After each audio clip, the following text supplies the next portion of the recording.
louer, Seigneur. Parce que tu nous aimes, Seigneur. Merci pour ça, Seigneur. Merci encore pour ton amour, Seigneur. Merci encore pour tous tes méfaits, Seigneur. Seigneur, ce matin, Seigneur, nous te mettons encore tous nos frères et sœurs qui ne sont pas présents avec nous, Seigneur. Tu prends soin d'eux, Seigneur. Ceux qui sont malades, Seigneur, tu puisses guérir, Seigneur. Ceux qui sont fatigués, tu renouvelles leur force, Seigneur. Ceux qui travaillent, Seigneur, tu les gardes auprès de toi, Seigneur. Seigneur, ce matin, Seigneur, nous te mettons sur ce culte, entre toi, ce culte, tu puisses bénir, Seigneur. Nous de ton Fils, Jésus-Christ, Seigneur. Amen. On peut s'asseoir. On va prendre le chant numéro 159. Ne crains rien, je t'aime.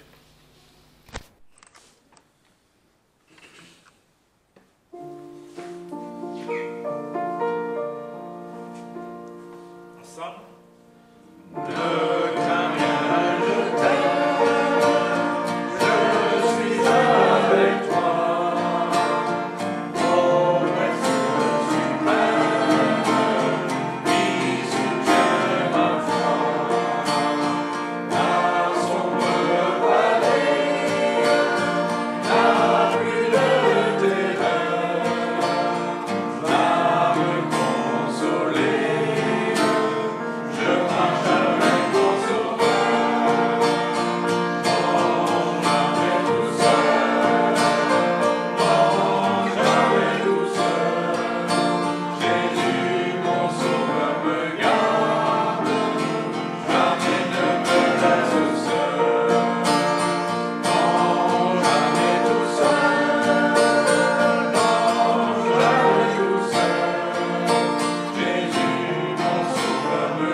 Partager quelques versets.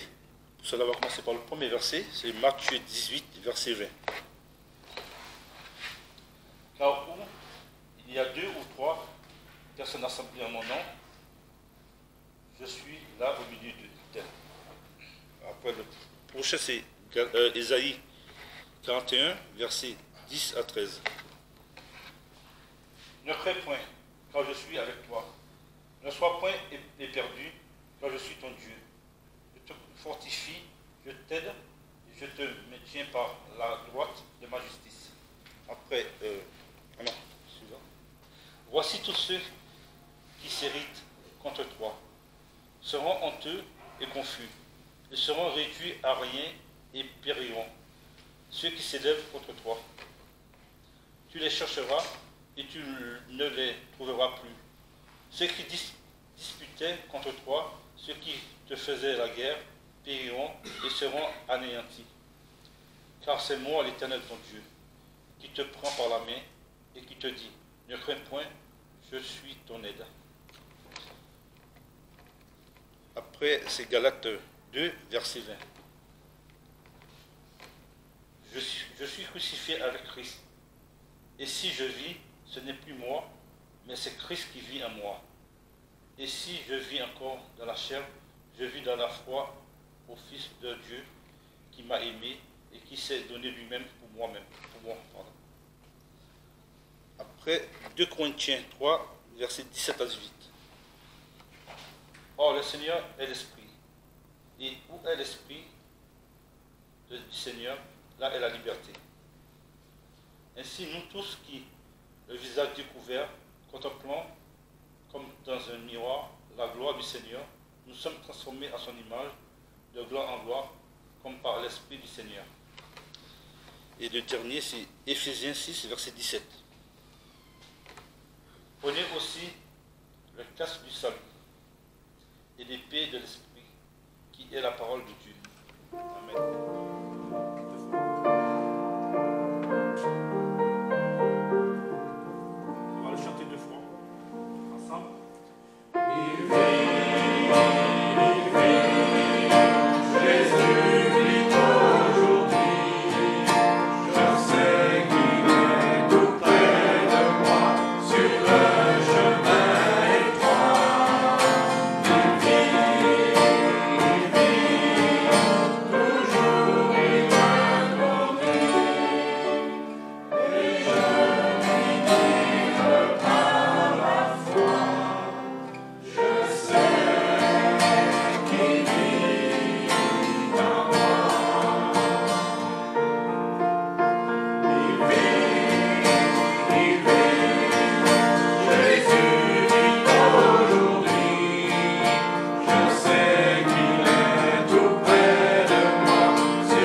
Parce que dans nos infirmités, dans nos faiblesses, eh bien, tu veux bien, toi, te glorifier. Alors, Seigneur, en cet instant, parle à nos cœurs et qu'on soit vraiment attaché à toi, qu'on demeure en toi pour ta gloire. Au nom de Jésus-Christ. Amen. Deutéronome, donc, chapitre 30, verset 15. Regarde, j'ai mis aujourd'hui devant toi la vie et le bien, la mort et le mal. Car je te commande aujourd'hui d'aimer l'Éternel ton Dieu, de marcher dans ses voies et d'observer ses commandements, ses statuts et ses ordonnances, afin que tu vives et que tu multiplies et que l'Éternel ton Dieu te bénisse au pays où tu vas pour le posséder.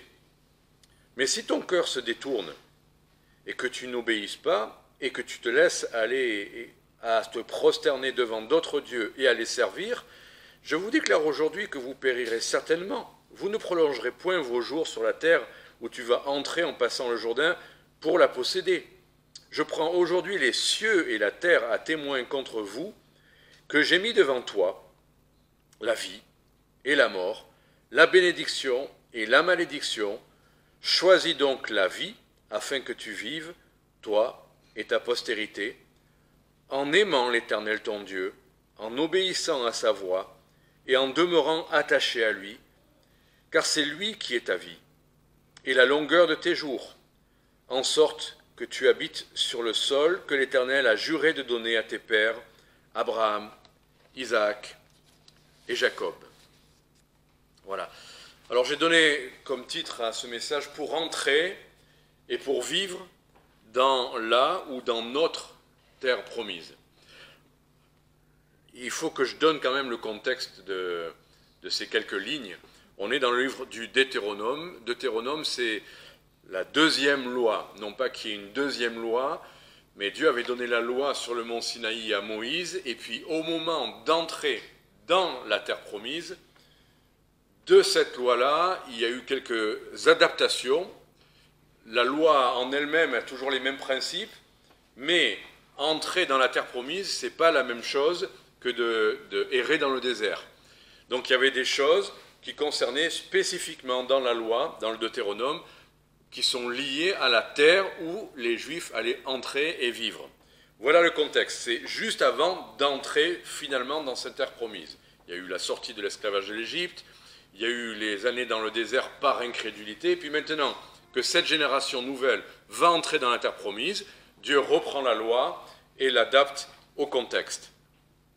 C'est important de se rappeler ça parce qu'il y a des choses là qui concernent, c'est clairement écrit, la terre promise littéralement à Israël, promise à Abraham, Isaac et Jacob. Les chrétiens n'ont pas reçu en partage la terre physique d'Israël. C'était une promesse faite à Israël. Et ce qui a été écrit là est clairement un texte pour Israël qui va rentrer dans la terre, dans sa terre promise, littéralement. Alors, on pourrait dire, ben ça ne nous concerne pas ce matin. Il y a des principes qu'on va pouvoir récupérer pour nous-mêmes. Et j'aime bien parce qu'à la fois, il y a le côté solennel et dramatique de dire la vie et la mort, la bénédiction et la malédiction. Et si vous relisiez tout le Deutéronome, ou même ne serait-ce que le Deutéronome 28, il y a la liste des bénédictions pour ceux qui obéissent, et il y a la liste terrible des malédictions pour ceux qui désobéissent et qui quittent Dieu, qui s'éloignent de lui.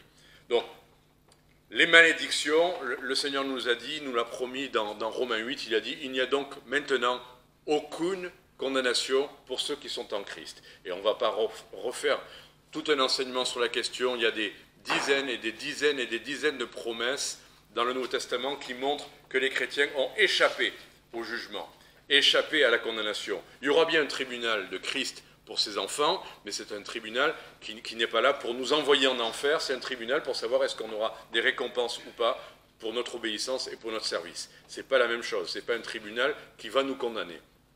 Donc, ceci étant dit, alors, en quoi ça peut nous intéresser? C'est trois grands principes qu'on voit dans ce texte-là, et on va voir dans les textes avant et après, trois grands principes qui sont valables aussi pour les chrétiens. Voilà, on a nous aussi, on va dire, quelle est notre terre promise? Déjà, savoir qu'elle est terrestre, parce qu'elle dépend de notre obéissance. Au ciel, les choses qu'on aura ou qu'on n'aura pas ne dépendent pas de notre obéissance, parce qu'au ciel, on sera dans la gloire, on sera parfait, et on n'aura plus à choisir entre le bien et le mal, comme on l'a vu là, il n'y aura que le bien. Donc on voit bien que ça ne peut pas être une terre promise. Celle que Dieu nous a promise, elle est céleste, c'est le repos céleste, elle est au ciel, elle ne dépend que de lui. Mais ici-bas, pour autant, on a notre terre promise.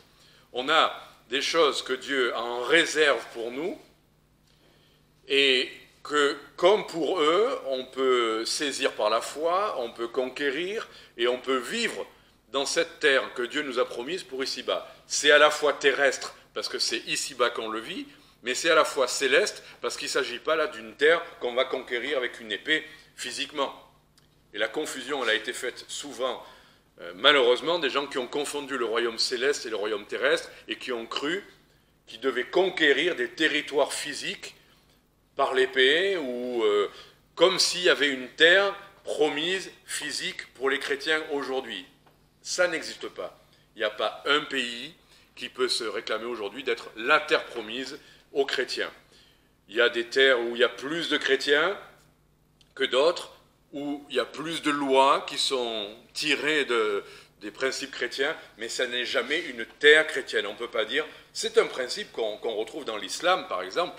Effectivement, il y a le Dar Islam, c'est de dire, ça c'est une terre qui appartient à l'islam aujourd'hui, et elle restera pour toujours à l'islam. Ce qui explique après bien des guerres. Mais les chrétiens ne devraient pas se battre pour leur foi. Ils pourraient être militaires, ça existe, des chrétiens militaires. Mais là, il est question de nations. Et les nations, c'est une autre affaire que le royaume céleste. Donc, de quoi s'agit-il pour nous chrétiens? Quelle est notre terre promise? Eh bien, c'est ce que Dieu veut nous donner et qu'il va falloir conquérir par la foi. Il y aura des combats, des difficultés, mais des choses qu'on aura à faire, des choses qu'on aura à vivre, des choses qu'on peut pleinement acquérir en Christ ou qu'on peut ne pas avoir parce qu'on ne vit pas par la foi. Tout simplement. On peut avoir des... Là, c'était un virage dans l'histoire d'Israël quand même. Bon, ils étaient déjà arrachés à l'Égypte, c'était déjà merveilleux, arrachés à l'esclavage de l'Égypte. Mais ils ont tourné 40 ans dans le désert, tourné en rond. Ils n'ont pas progressé, ils n'ont pas conquis, ils n'ont pas vécu la bénédiction que Dieu leur avait promise. Et là, c'est ce grand virage où enfin, ils vont rentrer dans la terre promise. Enfin, ils vont passer le Jourdain. Et là où on sait que ce n'est pas le repos céleste dont il est question, c'est que c'est cette terre promise, ils vont la conquérir dans des batailles.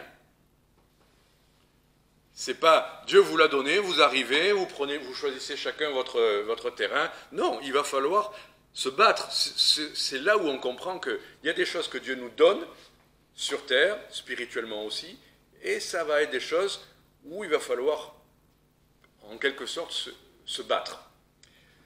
Et pourtant, et là on rentre dans le sujet, en termes de combat, Dieu va donner des choses tellement simples et qui relèvent pas du tout du vocabulaire guerrier. On se dit, mais si on doit être des guerriers, alors il va dire des choses sur les armes. Là, il ne parle pas du tout d'armes. Il n'y a aucune arme qui est notée là, vous l'avez remarqué. Il est parlé de grands principes, et c'est ces grands principes qu'on va voir maintenant. Si on veut, par la foi, conquérir ce que Dieu nous a donné, spirituellement, peut-être dans nos caractères, dans nos vies, des œuvres qu'il nous appelle à faire, eh bien, il va falloir aussi appliquer ces grands principes qu'on va voir. Dans le texte qu'on a lu, quelle est la première chose que Dieu demande à son peuple? Voilà, si vous avez... Je sais que vous attendez à ce que je dise tout. Vous me regardez, vous m'écoutez, mais c'est la Bible qu'on va regarder ensemble. Qu'est-ce que... C'est ça le problème quand on projette, c'est qu'après on n'a plus la Bible. C'est ça, hein? Peut-être qu'on a... Bon. Hein? Alors, qu'est-ce que Dieu commande? Car je te commande aujourd'hui. Qu'est-ce qu'il commande aujourd'hui? D'aimer l'Éternel. Verset 16. Ce que je te commande aujourd'hui, c'est d'aimer l'Éternel, ton Dieu. Et on reprend au verset 20. En aimant l'Éternel, ton Dieu. Alors, c'est vrai qu'il y a la suite. Mais déjà, prenons ça.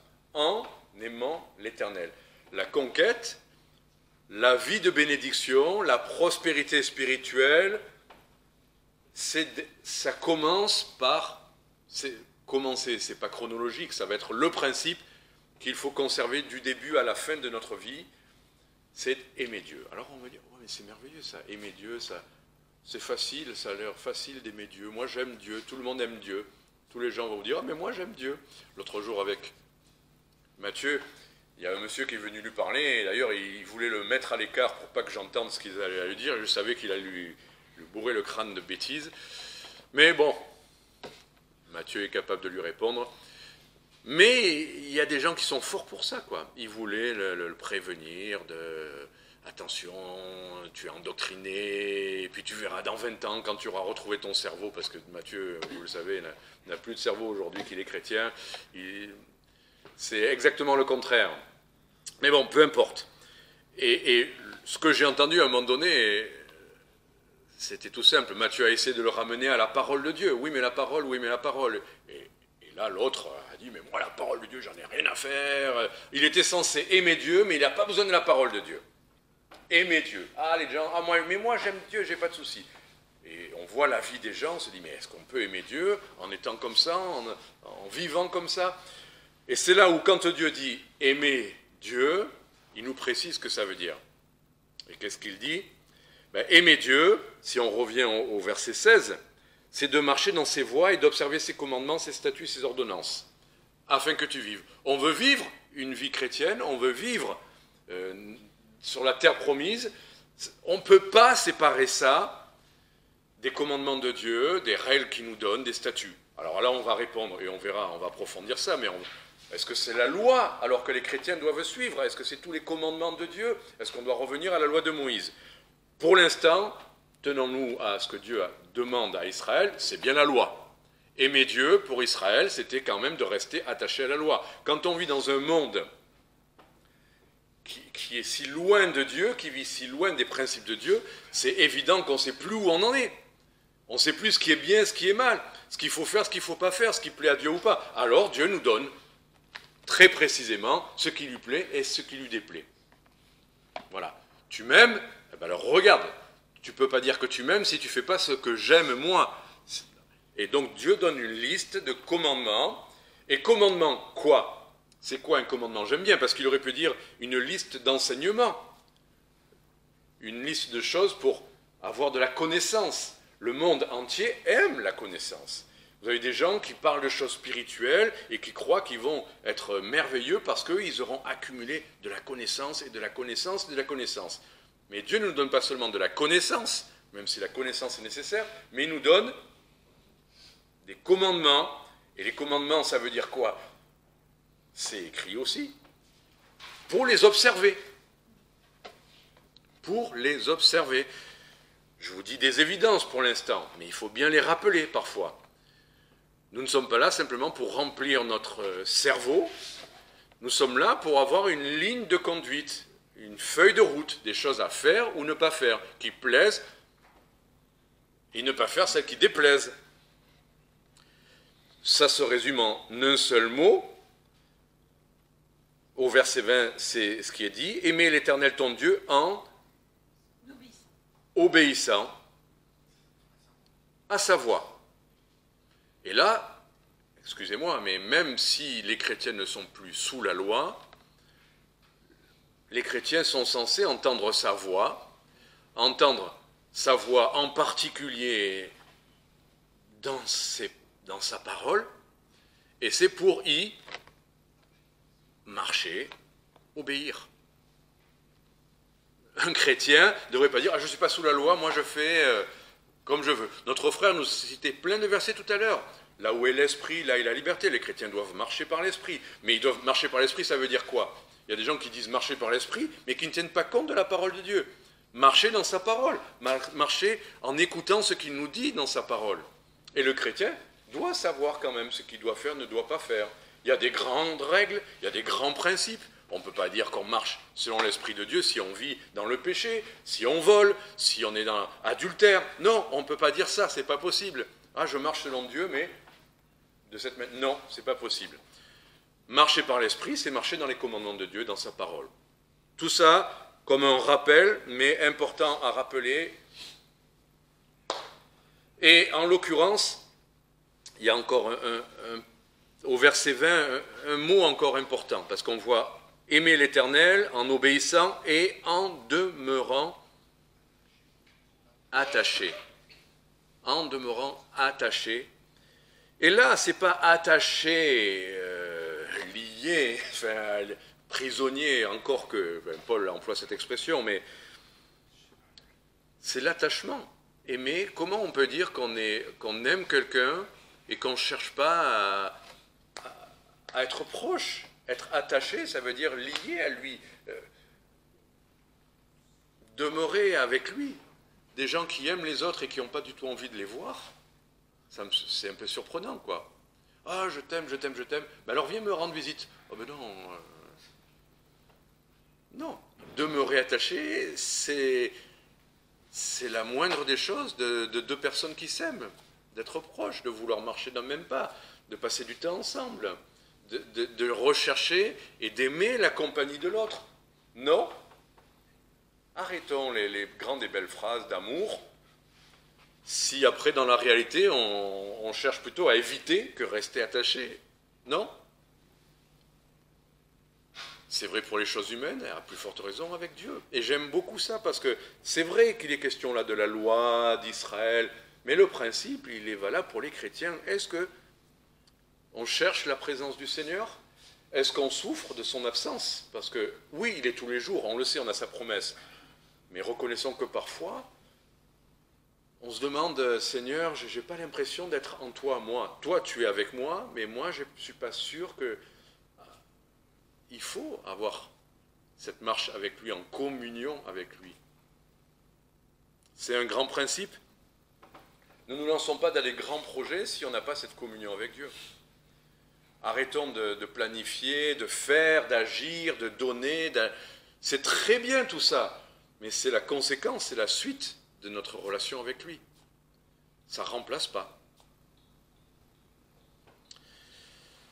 Alors, est-ce que tout ça, aimer, obéir, demeurer attaché, c'est vivre par la loi?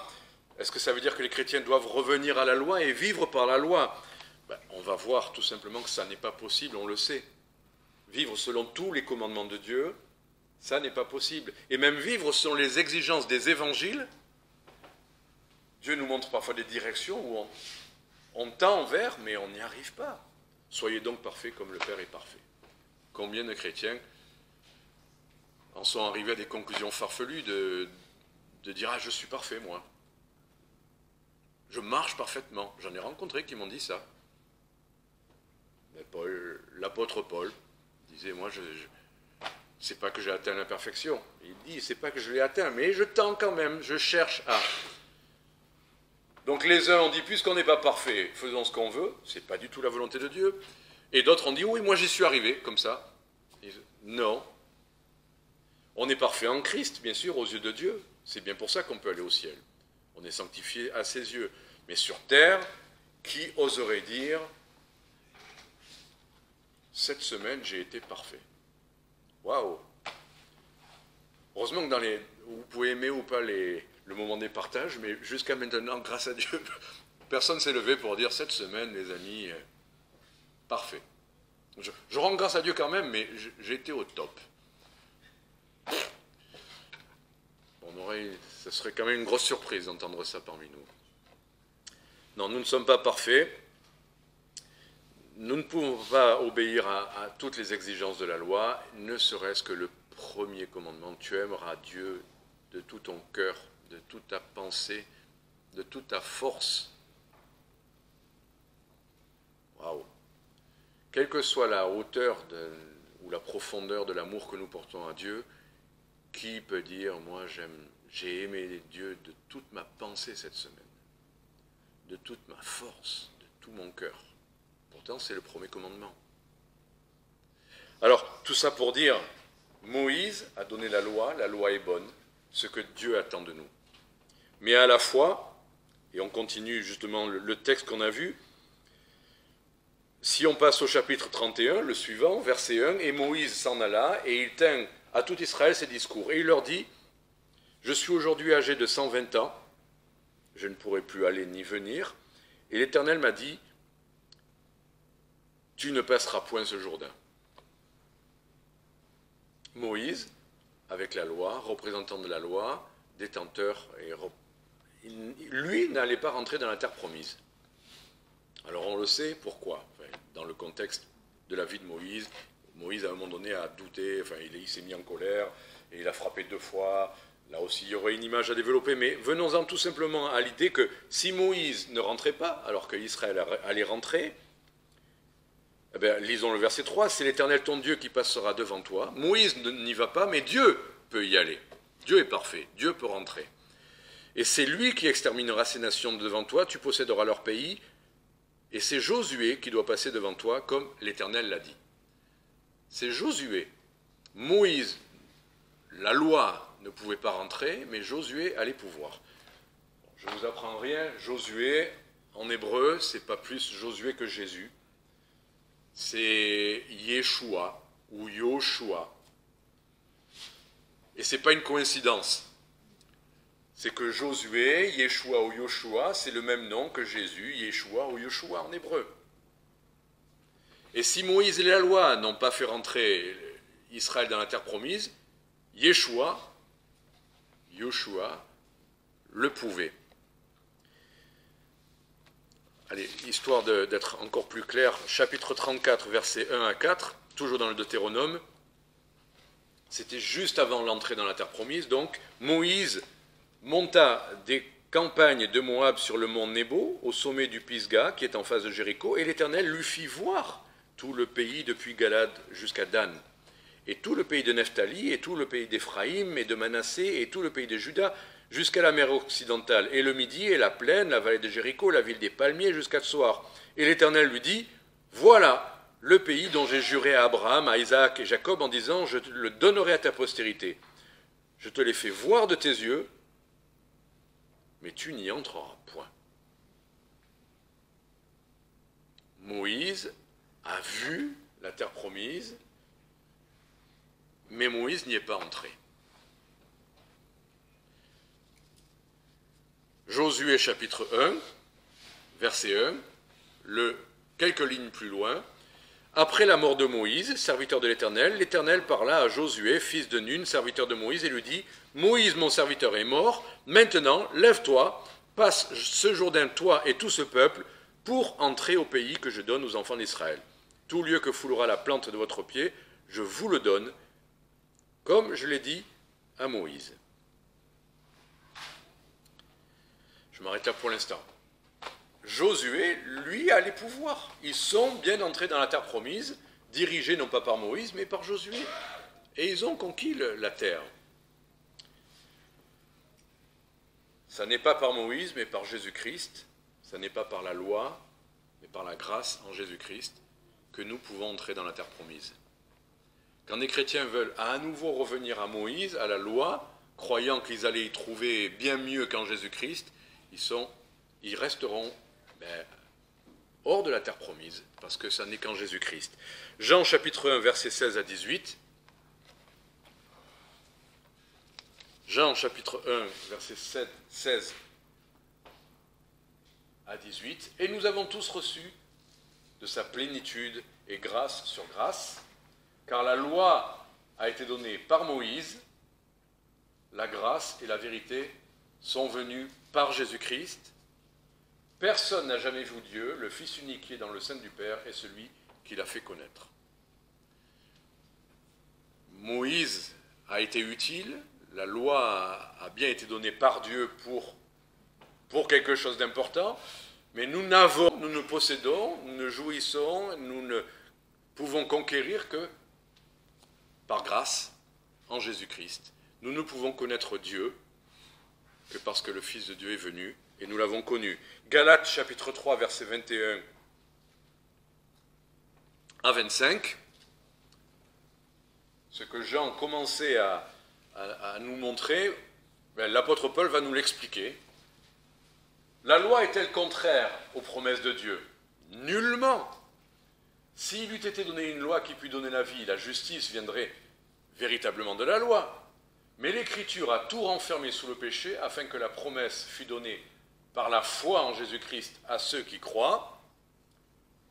Or, afin que la foi vînt, nous étions renfermés sous la garde de la loi pour la foi qui devait être révélée, de sorte que la loi a été notre conducteur pour nous mener à Christ afin que nous fussions justifiés par la foi. Or, la foi étant venue, nous ne sommes plus sous ce conducteur. Alors, ça dit des choses qu'on peut répéter et simplifier. En quoi la loi nous conduit à Christ? Pourquoi avons-nous fait appel à Jésus-Christ dans notre vie? Pour avoir un petit mieux, pour être plus heureux, pour plus être déprimé, pour devenir plus riche. Pourquoi est-ce qu'on demande la grâce, le mot grâce? Parce que j'étais perdue.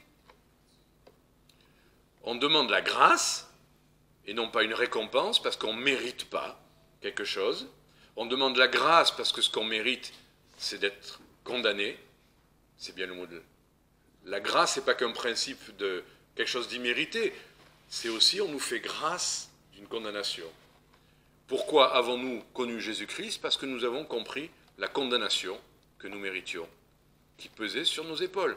Et quand les chrétiens nous racontent « Je suis venu à Jésus parce que j'étais malade, il m'a guéri, je suis venu à Jésus parce que j'ai compris qu'avec lui je serai plus riche et plus heureux », quand on vous prêche ça dans les églises, croyez en Jésus parce que grâce à lui, vous allez conquérir quoi? Conquérir le marché monétaire, conquérir, vous aurez une grande maison, enfin, le pardon des péchés. La première chose qu'on reçoit par grâce, c'est bien ce que la loi nous a montré, qu'on est incapable. Incapable de faire le bien. L'apôtre Paul, pourtant, je veux dire, il y avait bien un religieux, sérieux, consacré à faire ce qu'il fallait faire. L'apôtre Paul il a dit, je ne fais pas le bien que je veux, et je fais le mal que je ne veux pas. Qui d'entre nous était plus religieux que l'apôtre Paul dans le judaïsme? Si nous sommes venus à Jésus-Christ, c'est d'abord que nous avons compris que nous étions pécheurs, condamnés. Et là, nous avons fait appel à la grâce. Et en Jésus-Christ, nous avons reçu la grâce, le pardon des péchés. Première des bénédictions que nous avons en Jésus-Christ. L'entrée dans le salut et la vie éternelle. Ne pas être puni pour tout le mal qu'on a fait, en pensée, tous les manquements, en parole. Donc voilà pourquoi la loi nous a conduits à Jésus-Christ, parce qu'elle nous a d'abord dit ce qui n'allait pas. Sinon, qu'est-ce qu'on aurait dit? Mais non, comme tous les gens qui ne lisent pas la Bible et qui ne connaissent pas la loi de Dieu, ils disent, mais moi, je fais tout ce qu'il faut, ça va. Ils ont la conscience tranquille, apparemment. Bon, il y en a quelques-uns qui connaissent des bribes, j'ai pas tué, j'ai pas volé. Mais il y a bien d'autres choses dans les commandements de Dieu. Et on est tous condamnables. Voilà. C'est le constat, c'est le verdict de Dieu sur ce que nous sommes par nous-mêmes. Nous étions pécheurs, nous étions rebelles, enfants de colère. Parce que des fois on dit « Oh mais non, tout va bien ». Les médecins sont forts pour nous montrer ce qui ne va pas. Ils nous montrent les symptômes. On a les yeux jaunes, ben on a une jaunisse. Non, ça va bien, je me sens bien. Non, tu ne sais pas qu'il y a quelque chose de sérieux là. Et la loi, elle nous montre les symptômes aussi. Quand il est question dans le Nouveau Testament d'être insensible, déloyal, fanfaron, hautain, aimant les plaisirs plus que Dieu, il y a plein de gens qui vont dire « mais je suis comme ça, mais je ne suis pas prêcheur, moi, on est tous comme ça ». Non, Dieu nous dit c'est un péché. Tu as les symptômes, tu es malade, et le salaire du péché c'est la mort. Voilà, donc on a compris, la loi est un précepteur qui nous mène à Jésus-Christ parce que Jésus-Christ meurt pour nos péchés et il nous pardonne. Et on est venu pour ça. On n'est pas venu pour avoir un portefeuille rempli. Et comme on l'a vu, aimer Dieu, est-ce que c'est aimer Jésus-Christ? On ne sait plus là. Enfin, Dieu, Jésus-Christ, Jean chapitre 15, versets 5 à 10. Aimer Jésus-Christ, c'est aimer Dieu. Rester attaché à Jésus-Christ, c'est rester attaché à Dieu. Garder la parole de Dieu, c'est garder la parole de Christ. Jésus dit, je suis le cep et vous êtes les sarments. Celui qui demeure, on a parlé de tout à l'heure de demeurer, d'être attaché. Celui qui demeure en moi et en qui je demeure porte beaucoup de fruits, car sans moi, vous ne pouvez rien faire. Et si quelqu'un ne demeure pas en moi, il est jeté dehors comme le sarment et il sèche. Et on ramasse les sarments et on les jette au feu et ils brûlent. Ceux qui ne sont pas attachés à Jésus-Christ, juifs ou pas juifs, peu importe, s'ils ne sont pas attachés à Jésus-Christ, ce sont des sarments qui un jour sont appelés à être jetés au feu et à brûler. Et des gens de dénomination chrétienne, mais qui ne sont pas attachés à Jésus-Christ. Vous allez entendre parler sans doute de la conversion de Gad Elmaleh. Vous n'avez peut-être pas entendu ça. Enfin, c'est un humoriste français, pour ceux qui savent rien de tout ça. C'est un humoriste juif, Gad Elmaleh, et on entend parler partout. Il a fait un film. Il est censé s'être converti. On m'a envoyé ça. Ah, regarde, c'est super, Gad Elmaleh, il s'est converti. Je regarde un peu, il s'est converti à la Vierge Marie. À la Vierge Marie. Il a eu une expérience avec la Vierge Marie. Et il a beaucoup changé. Il est plus ouvert, beaucoup plus ouvert à la pensée chrétienne, mais au catholicisme, bien sûr. Mais c'est la Vierge Marie. Est-ce que c'est ça que Jésus-Christ dit? Celui qui demeure attaché à Marie, ma mère, celui-là portera du fruit. Non, il y a un seul intermédiaire entre Dieu et les hommes, Jésus-Christ, homme. Pourquoi? Parce qu'il s'est donné lui-même en rançon pour nos péchés. On ne peut être en contact avec Dieu que parce qu'on est venu par Jésus-Christ, parce que lui seul nous purifie. Et Marie, on peut la trouver la meilleure des mères sur terre, la plus aimante, la plus douce, elle a des jolis yeux bleus dans l'imagerie catholique, pas dans la Bible, hein. Enfin, il n'y a rien de tout ça. Hein. Alors là, bon, mais peu importe. C'est Jésus-Christ qui dit qu'on doit demeurer en lui. Donc la question, c'est pas de dire tort, raison, gentil, méchant, c'est ce que Jésus-Christ lui-même a dit. Et il n'a pas dit qu'une fois. Et à un moment donné, justement, Gad Elmaleh, il cite ce verset, Jean 14, 6, où Jésus dit « Je suis le chemin, la vérité et la vie, nul ne vient au Père que par moi. » Et à la fois, il va par Marie. Donc il cite ce verset du Fils, et il le contredit dans la pratique en allant à la mère. Non, c'est Jésus-Christ.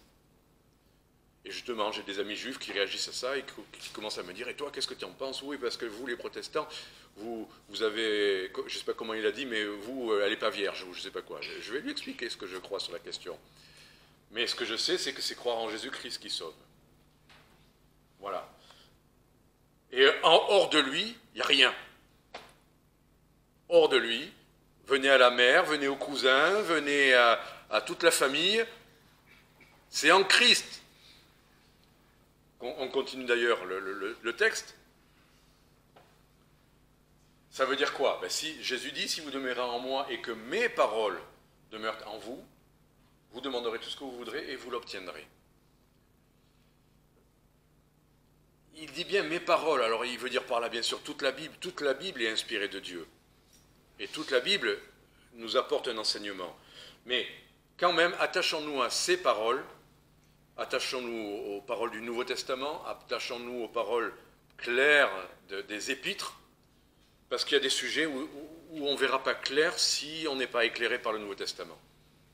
C'est pas qu'il est plus inspiré que l'Ancien, c'est que l'Ancien, il y a des choses qui sont clairement attachées à la loi, attachées à Israël, attachées à la terre promise, et que nous qui sommes chrétiens, nous apparaissons avec les évangiles, et après l'enseignement qui nous est adapté, c'est les épîtres. Si on veut savoir ce qu'on doit croire, sinon on va tous à Jérusalem, hein. On affrète un avion, et la semaine prochaine il faut aller là-bas, il faut refaire le temple, il faut refaire les sacrifices, il faut fêter Pentecôte, Shavuot, tout ce que vous voulez. Voilà. Et puis circoncision pour les messieurs, et etc., etc. Non, le Nouveau Testament c'est ça. Restez attaché à ces paroles. Toute la Bible est inspirée de Dieu, mais le Nouveau Testament nous donne un enseignement spécifique, précis, pour nous chrétiens. Qu'est-ce qu'on doit croire? Qu'est-ce qu'on doit comprendre même de la loi? Qu'est-ce qu'on doit comprendre de Moïse, etc., etc. C'est important de se rappeler ça. Donc je termine avec le dernier point. Quand on a compris tout ça, que c'est en lui qu'on a tout, eh bien reste, si on revient au Deutéronome, reste comment on fait pour aimer Dieu et qu'est-ce qu'il va nous dire finalement. Bon, d'accord, on doit t'aimer, on doit t'écouter, on doit t'obéir et on doit rester attaché à toi en Jésus-Christ. Amen. On va suivre Josué, c'est ce qu'on va faire, notre Jésus-Christ, c'est lui qu'on veut suivre, c'est lui qu'on veut écouter. Eh bien, il va nous dire, même dans ce texte qu'on a vu, des choses très simples encore, et c'est la petite, c'est pas la friandise, c'est bien plus que ça. C'est ce texte, ce verset qu'il va répéter et répéter et répéter. Chapitre 31, verset 6. Fortifiez-vous et prenez courage, ne craignez point. Là, il parle au pluriel parce qu'il parle à tout Israël. Mais un peu plus loin, au verset 7, Moïse appelle Josué et lui dit, devant tout Israël, « Fortifie-toi et prends courage. » Ok, il le répète pour Josué. Verset 9. Alors c'est pas... Non, c'est pas 9, pardon. Verset 23. 31, 7 et 23. Verset 23, et l'Éternel commanda à Josué, et il lui dit, fortifie-toi et prends courage. Fortifie-toi et prends courage une fois, fortifie-toi et prends courage deux fois, fortifie-toi et prends courage 3 fois. Il y a le 8 aussi. Non, et là il lui dit, ne crains point et ne sois point effrayé. Ah non, moi je... D'abord ça, fortifie-toi et prends courage. Je m'en tiens. Bien sûr qu'il y a tout le reste après, ça veut dire la même chose. Mais ne serait-ce que cette phrase, est-ce qu'on va se souvenir d'une phrase, fortifie-toi et prends courage? Tout à l'heure, on a vu Moïse qui meurt et le livre de Josué qui commence avec ce que Dieu dit à Josué. Revenons à Josué, sans plus développer, mais quand même on va le lire. Josué chapitre 1, verset 6, Dieu parle à Josué juste avant de rentrer dans la terre promise, juste avant de passer le Jourdain. Et verset 6, fortifie-toi. Il pourrait changer l'ordre, de dire prends courage et fortifie-toi. Non, fortifie-toi et prends courage. Ok, verset 7, fortifie-toi seulement et aie bon courage. Ça ressemble un peu quand même. Et verset 9, ne te laisse pas commander, fortifie-toi et prends courage. Bon, il y a des circonstances où on va au-devant d'une difficulté. Et Dieu pourrait nous dire des milliards de choses de comment ça va se passer, et là je ferai ci, et là je ferai comme ça, et là il se passera ça. On n'en sait rien. Il ne savait rien de cette terre, Josué. Il ne savait rien quasiment des peuples. Il ne savait rien des batailles qu'il aurait amenées, comment. Chaque bataille serait différente. Mais il y a une chose qui devait, du début à la fin de toute cette histoire-là, une chose dont il devait se souvenir, c'est fortifie-toi et prends courage. Est-ce que ça vous suffit? Est-ce que ça nous suffit dans nos circonstances à nous? Ah ben non, Dieu, dis-moi un peu comment ci, comment ça, et qu'est-ce que ci, et qu'est-ce que là. Et si Dieu ne vous dit pas plus? Et c'est pour ça que tout à l'heure, quand notre frère nous partageait tous ces versets, c'était un peu la même idée. Ésaïe 41, ne promène pas des regards inquiets. Fortifie-toi et prends courage, c'est dit, c'est répété. On ne sait pas tout. Et heureusement que Dieu n'a pas écrit, pour chaque situation, la réponse précise. Il y a trop de situations. Il y a trop de circonstances, il y a trop de personnes différentes, il y a trop d'époques différentes. On est des pays, on est des cultures, on est des... Mais ça, on comprend tous, non? Riches, pauvres, américains, français, philippins, togolais, martiniquais, on est tous différents, enfin, d'une certaine manière, de nos parcours, mais fortifie-toi et prends courage, on peut tous comprendre, et ça sera toujours adapté. Voilà, et il précise le pourquoi on n'a pas à s'inquiéter, il le dit et le répète, chapitre 31, verset 6. On revient au verset. Car c'est l'Éternel ton Dieu qui marche avec toi, et je commence par « Il ne te laissera point et il ne t'abandonnera point ». Tu peux prendre courage, pas chercher en toi, non, c'est juste ne t'inquiète pas parce que lui ne te délaissera point, lui ne t'abandonnera point. Et il le répète au verset 8. Lui-même sera avec toi, il ne te laissera point et il ne t'abandonnera point. Tu peux y aller parce que Dieu ne te laissera pas tomber. C'est juste ça dont tu dois te souvenir. Il ne t'abandonnera point. Il ne te laissera pas. Tu ne vas pas être laissé de côté. Il sera avec toi, comme il l'a dit. Voilà. Et le Nouveau Testament, Hébreux 13, 5, répète et reprend cette idée, c'est vrai que c'est pour un besoin particulier. On pourrait dire, oh, mais moi, c'est pas ça mon inquiétude. De Hébreux, chapitre 13, verset 5, que votre conduite soit exempte d'avarice, soyez content de ce que vous avez, car Dieu lui-même a dit, certainement, je ne te laisserai point et je t'abandonnerai point. On aurait dit, mais Seigneur, cette promesse, c'est bien plus que ça. C'est déjà pas mal de savoir qu'on peut être content de ce qu'on n'a pas à s'inquiéter, parce que Dieu lui-même ne nous abandonnera point, Dieu lui-même ne nous délaissera point. On est inquiet pour l'avenir, Dieu lui-même nous promet, je te délaisserai point. Tu vas peut-être pas avoir les choses comme tu t'y attendais, mais Dieu a promis aux chrétiens, je te délaisserai point, je ne t'abandonnerai point.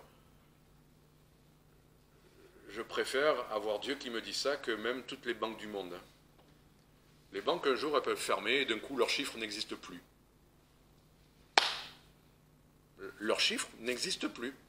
C'est que des chiffres dans des ordinateurs. Mais Dieu, à lui, son l'or et l'argent. Dieu, à lui, son tout ce qu'il y a sur terre. Il l'a prouvé, regardez, les Juifs dans le désert auraient pu s'inquiéter. Mais qu'est-ce qu'on va manger dans le désert? Allez vous promener dans le désert et n'emmenez rien à manger. Allez-y. Et posez-vous la question, qu'est-ce que je vais manger ce midi? Bon, c'est pas compliqué. J'ouvre le frigo, j'ouvre le garde-manger, mais dans le désert. Et Dieu leur avait dit, je te délaisserai point, je t'abandonnerai point. Qu'est-ce qui s'est passé? S'il fallait tomber des cailles, Dieu a fait tomber des cailles. S'ils avaient la manne tous les matins, Dieu nous donnera chaque jour ce dont nous avons besoin. Et je pensais quand même, je t'abandonnerai point. Des fois, on veut mériter quelque part que Dieu nous donne ce dont on a besoin. Quand même, à force, on se dit, mais je veux quand même le mériter un peu, quoi. Et quand on ne le mérite pas, alors, est-ce que d'un coup, il ne va plus nous donner à manger, il ne va plus s'occuper de nous? Ça ne sera jamais par mérite. On mérite d'être abandonné. Dieu, franchement, aurait de quoi se lasser de nous, non? Même dans la grâce, on n'est pas comme il faudrait. On pourrait dire, ah, la loi, les Juifs, mais nous non plus, nous ne sommes pas comme il faudrait. Est-ce qu'on est vraiment toujours en lui, dépendant de lui, reconnaissant? Il y a tout un... Voilà, la bonne nouvelle que vous avez distribuée, c'est sur ce thème-là. Soyez reconnaissants. Est-ce que tous les jours, je suis reconnaissant, abondant d'actions de grâce? On n'a qu'à voir nos visages. Je ne suis pas sûr que ce soit toujours le cas.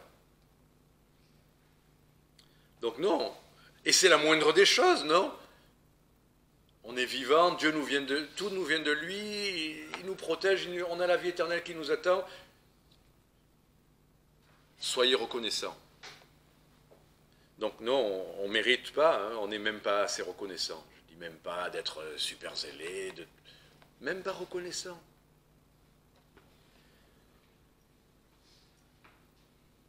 Mais Dieu ne nous abandonnera pas. Il ne nous délaissera pas, on ne manquera pas, on aura, parce qu'il a promis. Et si quelqu'un ne méritait pas d'être abandonné, c'était Jésus-Christ, et lui a été abandonné justement pour que nous ne soyons pas abandonnés. Le psaume 22 le dit, mon Dieu, pourquoi m'as-tu abandonné? Pourquoi Dieu a-t-il abandonné? Parce que nous méritions d'être abandonnés, mais c'est lui qui l'a été à notre place. Et je termine. Alors, pour rentrer dans la terre promise, chapitre 31, verset 7, on l'a vu, on l'a entreaperçu, mais verset 7, tu entreras avec ce peuple au pays que l'Éternel a juré à leur père de leur donner, et c'est toi qui les en mettras en possession. Et verset 23,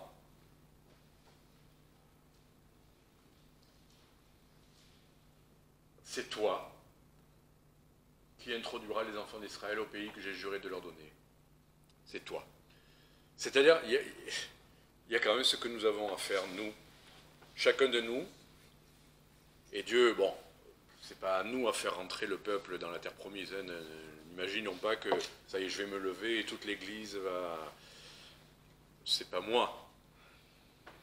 Mais c'est nous, c'est moi, c'est toi. Si le Seigneur te dit de faire quelque chose, c'est toi qui le feras. C'est toi. Cette chose-là que j'attends de toi, c'est toi qui le feras. Et on peut dire, c'est trop grand. Comment lui pouvait dire, moi Josué, je vais faire rentrer tout le peuple sur ce... C'est toi qui le feras. Il ne lui a pas donné comment, il lui a dit, c'est toi qui le feras. Et comment c'est toi qui le feras? Verset 8 et verset 23. Comment Josué allait faire?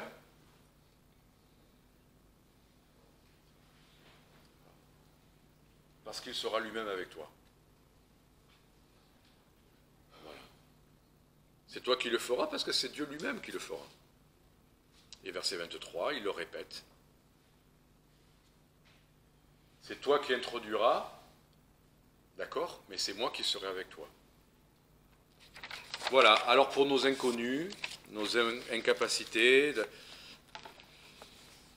c'est simplement nous rester attachés, aimer, obéir, garder ses commandements. Voilà, simplement. Et quoi qu'il nous demande, il faudra le faire.